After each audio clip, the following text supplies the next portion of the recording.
If I just look back to the age when Ken Loach made Cathy Come Home, which ignited a huge interest in building houses, in 1969, 1970, nearly 400,000 houses were built in Britain. Today, just over 100,000. And the population of Britain, of course, has gone up by several million. I mean, that is a scandal, isn't it? Well, we're clearly not building enough homes, and we've got to tackle a large number of elements of this crisis so that we can do better in the future. The building rate fell far too low at the end of the last decade. This government has got it moving in the right direction. But we also need to do something about the question of how many people are welcomed into the country. I think we're inviting too many people in, and we need to do something about that so that there isn't quite so much pressure. We need to build more, but there are limits to how many we can afford to build and how much countryside we can take up. We need to make sure we've got a better offer for people who are already living here, so I think we need to work on both sides of the problem, the numbers coming in and the number of homes we're building. Forgive me, I mean, you've got a situation in which we've now had all three major parties, Conservative, Labour and Liberal Democrat, in power over the last decade, and none of them has managed to crack this crisis. And surely what you told us when you were at the Treasury was that we live in an economy which is about supply and demand. There's a massive dip in demand, and the capitalist system has completely failed to provide for it. Well, I've just been talking about that and how we need to deal with both demand and supply. Well, you've been talking about how, but why have they failed? Why has it failed? What's your explanation? Well, because far too many people have needed homes, and the planning system is quite restrictive for good reasons, as well as some bad reasons. This government has relaxed the planning system as much as they feel is politically wise and sensible. And there is some increase in building. We also need to look at the other side of the equation, as I've been saying. Okay, well, none of us want people to be homeless. Every one of us wants to see better homes for people. Fine. I mean, you were here 50 years ago. It wasn't me. It was then on a programme called Late Night Lineup. Late Night Lineup with Joan Bakewell. And you were complaining then about the housing crisis, and something was done about it. Well, a little. They reversed the decision about fathers not being able to stay with their children. But this response is inadequate, complacent, and completely misses the point, and is a denial of government's responsibility. There are 93,000 children. 93,000 children in temporary accommodation, B&Bs, sofa hopping between different support mechanisms.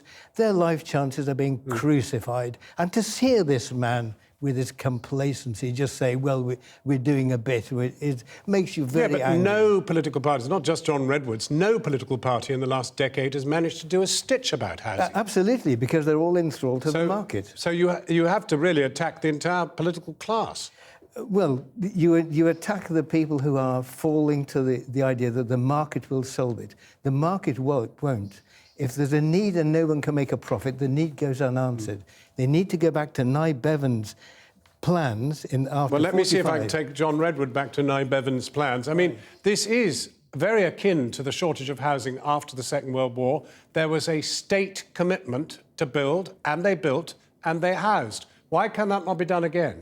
Well, there is a commitment again, and I quite agree that the market alone can't resolve this. There's a very big government involvement in housing now, as there was then, and rightly so. The government has to be on the side of those who don't have well-paid jobs and can't afford current housing prices, and that's why we have a wide range of affordable housing policies with substantial government grants and a lot of income and housing benefit support for people so that they can afford what we can make available. But yes, of course the government does mobilise resources. It's promised to mobilise more resources, and it needs to do so because there are too many people who don't have adequate housing.